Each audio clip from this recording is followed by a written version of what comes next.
اعوذ باللہ من الشیطان الرجیم بسم اللہ الرحمن الرحیم۔ سورۃ آل عمران تیسرا سپارہ اور آیت نمبر ہے 79 یعنی 79۔ ماں نہیں کانا ہے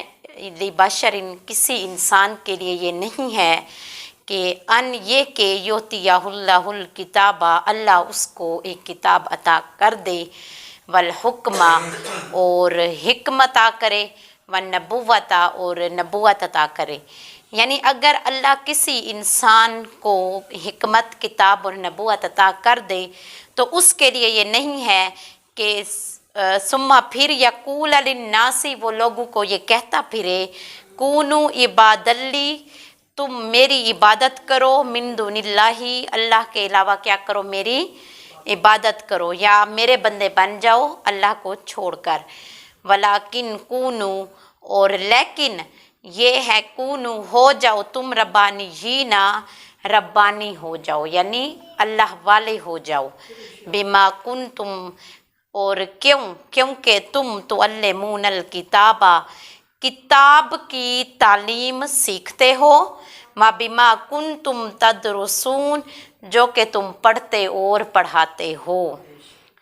تو اس میں یہ ہے کہ کسی انسان کے لیے یہ نہیں ہے جب اللہ اس کو کتاب، حکم اور نبوت عطا کرے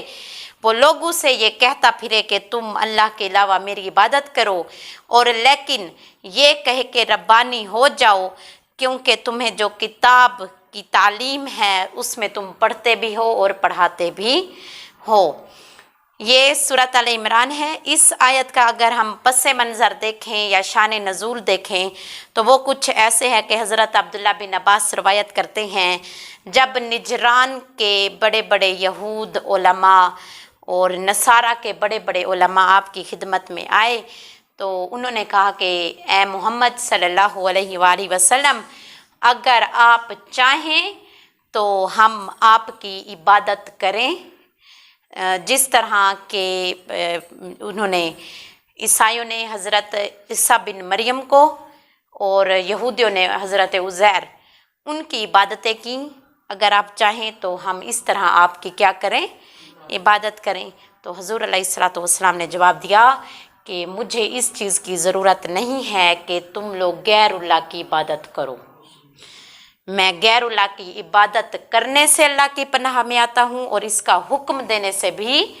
اللہ کی پناہ میں آتا ہوں۔ اس کے بعد یہ آیت نازل ہوئی کہ ما کان لبشر ان یؤتیہ اللہ الکتاب والحکم والنبوۃ،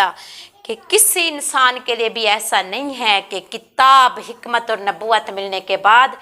وہ لوگوں کو یہ کہے کہ تم میرے بندے بن جاؤ اللہ کے علاوہ، لیکن وہ کہے۔ اب اگر ہم دیکھیں کہ بشر کا کیا مطلب ہوتا ہے، بشر جو لفظ ہے اس کا ویسے لغت میں میننگ دیکھا جائے تو وہ ہوتا ہے کھال۔ یہ مثال کے طور پر جیسے ہمارے جسم کے اوپر ایک کھال چڑھی ہوئی ہے، ٹھیک ہے، اس کی جمع ابشار بن جاتی ہے، اور اسی میں ہی ابشار یعنی بہت زیادہ بشر جب آئیں گے تو وہ ابشار کہلائیں گے۔ اور باشر ہوتا ہے ایک یعنی بشر کے ساتھ، اور پھر باشرہ یبشرو سے پھر بنے گا یعنی خوشخبر دینے والا یا خوشخبری سنانے والا، وہ بھی شامل ہے، لیکن قرآن میں بشر کا اطلاق ہے۔ سورۃ الفرقان میں بھی ایک آیت ہے جس کا ترجمہ کچھ ایسے ہے کہ ہم نے جو ہے پانی سے اس بشر کو پیدا کیا ہے، ٹھیک ہے، ایک جگہ مٹی کے ساتھ بھی پیدا کرنا ہے، ایک جگہ پانی کے ساتھ بھی۔ تو پھر یہ جو بشر لفظ ہے اس کا مطلب ہوتا ہے کھال والے بندے، ٹھیک ہے۔ اب کھال جو ہے جانوروں کی بھی ہوتی ہے لیکن ان کی کھالوں پر بال ہوتے ہیں تو انہیں اون کہا جاتا ہے، ایسے نا، اون۔ تو انسانوں کی جو کھال ہے وہ مختلف ہوتی ہے، تو یعنی ایسے لوگ جن کے اوپر کھال ہو اور جن کو اللہ تعالیٰ نے صلاحیتیں عطا کی ہوں وہ بشر میں آئیں گے۔ اب کتاب سے مراد کوئی بھی کتاب ہو سکتی ہے، کتابیں چار ہی ہیں، چاروں کا اطلاق آئے گا، تورات، زبور، انجیل اور قرآن مجید، کیونکہ اللہ تعالیٰ نے تورات، زبور، انجیل اور قرآن مجید چاروں کی چاریں اپنے نبیوں کو، اور وہ نبی انسان تھیں، ان کو عطا کی تھیں۔